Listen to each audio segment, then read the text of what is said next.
Hello, this is Jammal Adio Anibaba. Today is October 25th, 2023. I want to reach into Abibu Oluwa's musical archive. And I'm going to pull a song that my foreigners really love listening to. Not because of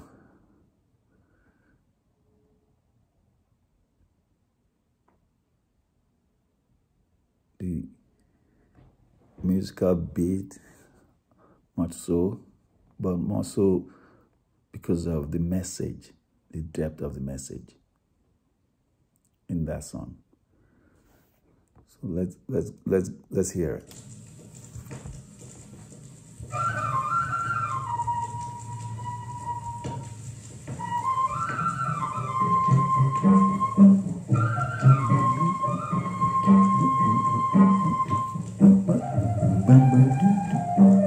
That's Abibu on the flute and Mimi Lola Adebayo on the talking drum. You show me ire ló ń ṣe, Ọlọ́run ò ṣe bí, ire ló ń ṣe,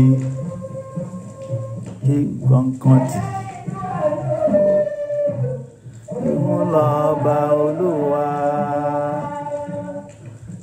ẹlẹ́yinjú àánú, nìrẹ ọba Olúwa.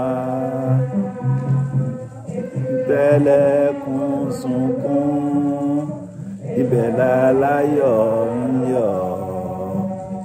Ọ̀hún ò ṣaláì fẹ́ nìkan, Olúwa òpin dọ́gba. Ọlọ́run ọba jọ̀ọ́, Ọlọ́run ọba fi iṣẹ́ mi yìn, kó fàlùbáríkà sí, fi iṣẹ́ mi yìn. Ọlọ́run ọba tètè fi iṣẹ́ mi yìn, àtowó àtọmọ mo fẹ́ bẹ́ẹ̀. Ntèmi ni mo wí, mo fẹ́ bẹ́ẹ̀. Àtọmọ àtowó mo fẹ́ bẹ́ẹ̀.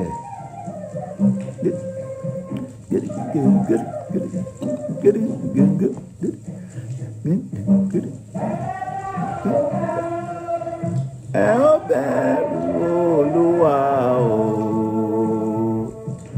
bẹ́fẹ́ bẹ́ ò fẹ́, ẹ ó bẹ̀rù Olúwa. Ọjọ́ tẹ́ bá ti ń sòkú, tán bá fẹ́ gbé sí sàréè. Bẹ́fẹ́ bẹ́ ò fẹ́, ẹ ó bẹ̀rù Olúwa. Fẹ́jàyé mo fẹ́ jàyé, mo fẹ́ ṣe yé, mo fẹ́ ṣe dúníyàn. Ìwà lọ́wọ́ rẹ, máa jayé lọ. Ọlọ́run ò rí bí kan, àfẹ́ni tí ń kírun, àfẹ́ni tí ń ṣàṣàlátù fún bàbá Fátímọ̀. Ìyẹn ló lè rere jẹ lọ́lọ́ ara ríra. So, the song is about vanity in this life, pursuit of vanity. Mofẹjaye, Mofẹjaye, mo fẹ́ ṣe dúníyà. A máa jayé orí mi ni.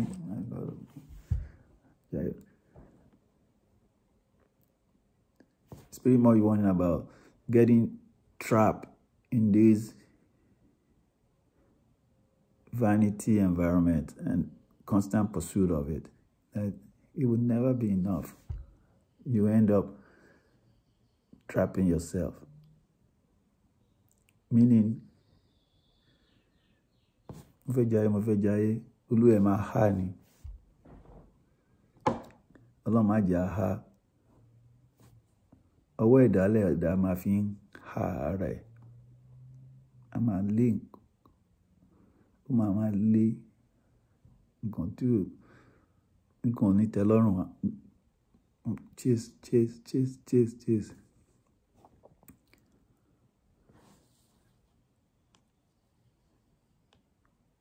And if you notice in this song, while Abibu is not, whenever he's taking a break from singing and he's playing the flute, Mimi Lola, the drummer, is hidden message.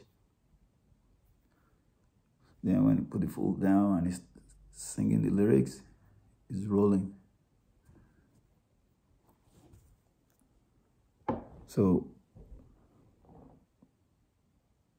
they were kind of like in sync together so that the message could be well delivered.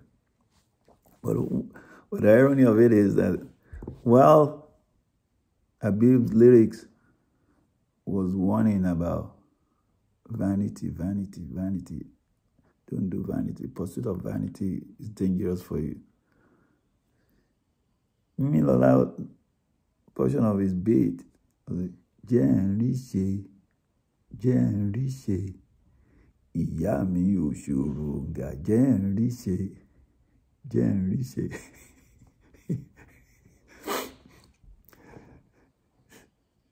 He was asking for wealth,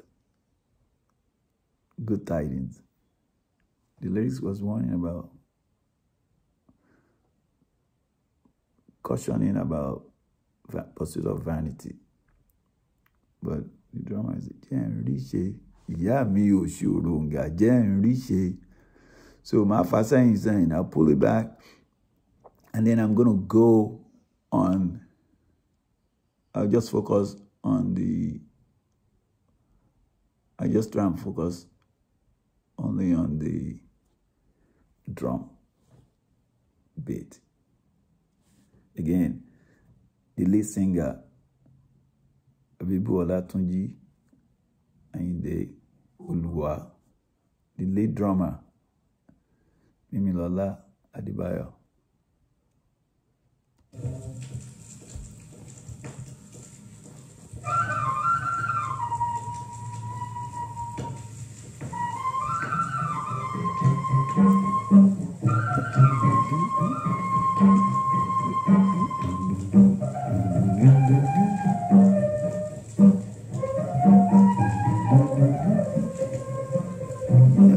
Ṣe bí ire ló ń ṣe, Ọlọ́run ò ṣe bí ire ló ń ṣe, ṣé nǹkan kan tì.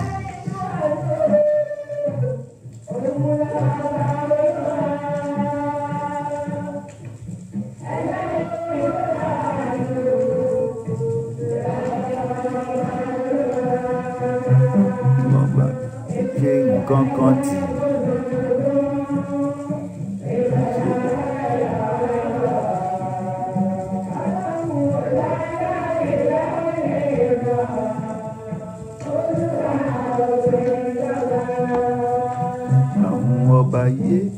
Ọlọ́run ọba jọ, Ọlọ́run ọba yé bí ẹ̀mí ìmí kò fàlùbáríkà sí dákun fi iṣẹ́ mi ìmí. Ọlọ́run ọba tètè fi iṣẹ́ mi ìmí. Àtòwó àtọmọ mo fẹ́ bẹ́ẹ̀, tèmi ni mo wí mo fẹ́ bẹ́ẹ̀. Àtọmọ àtòwó mo fẹ́ bẹ́ẹ̀.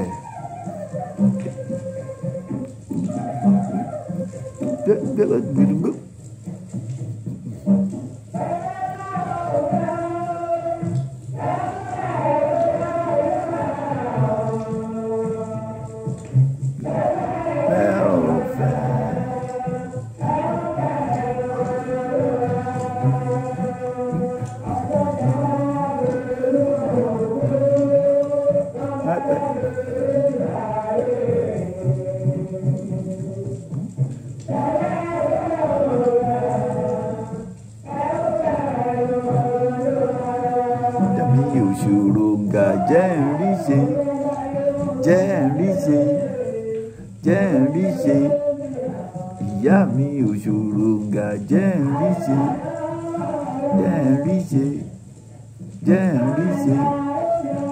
ìyá mi òṣòròǹgà jẹ́ n rí ṣe, jẹ́ n rí ṣe, jẹ́ n rí ṣe. Ìyá mi òṣòròǹgà jẹ́ n rí ṣe, jẹ́ n rí ṣe, jẹ́ n rí ṣe. Ìyá mi òṣòròǹgà jẹ́ n rí ṣe, jẹ́ n rí ṣe, jẹ́ n rí ṣe, jẹ́ n rí ṣe. So Mimilola was rapping the lyrics in scripture, and the drummer was going the traditional way, invoking the guiding angel of his maternal line, his mom. Jẹ́ n rí ṣe, jẹ́ n rí ṣe. Let me be prosperous. Let me be prosperous. Jẹ́ n rí ṣe. Ìyá mi òṣòròǹgà jẹ́ n rí ṣe, jẹ́ n rí ṣe, jẹ́ n rí ṣe. Ìyá mi òṣòròǹgà jẹ́ n rí ṣe.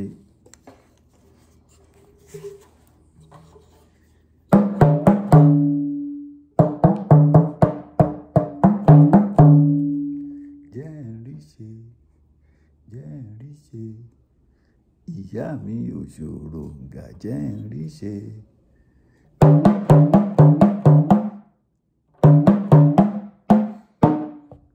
Mofẹjaye, Mofẹjaye, Mofẹjaye dúníyàn.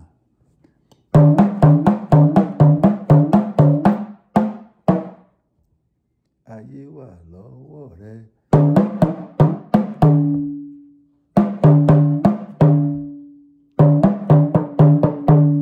Ọlọ́run ò rebì kan, Ọlọ́run ò dẹ̀ mẹ́nìkan.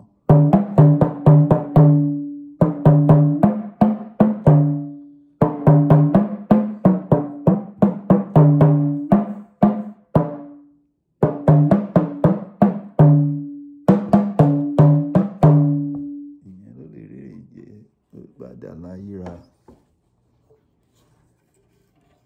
Ìyá mi òṣòròǹgà jẹ́ n rí ṣe, jẹ́ n rí ṣe. But at the beginning of the drum, when they started rolling, ó ní Ọlọ́run ò ṣe bí, ire ló ń ṣe.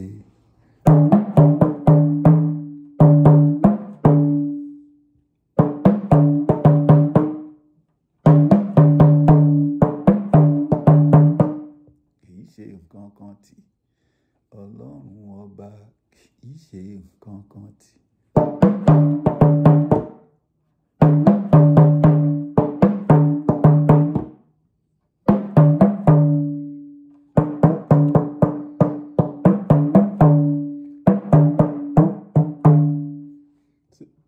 That's a complete sentence, but hidden inside that. Jẹ́ n rí ṣe, jẹ́ n rí ṣe. Ìyá mi òṣòròǹgà jẹ́ n rí ṣe. Má ṣe gbàgbé mi, má padà lẹ́yìn mi.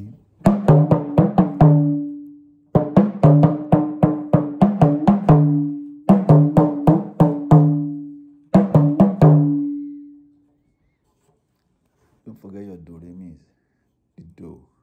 I just put my hands on it, and then I can't lift it up. Even though when I'm playing, I don't lift it up this high. I just lift it off of the skin of the drum. So that's why you don't notice me doing it that high. But because I'm explaining to you guys, that's why I'm trying to show you. Do is my hand on the skin. I just put it flat on it. And then re. And then when I indent it, it gives me mi.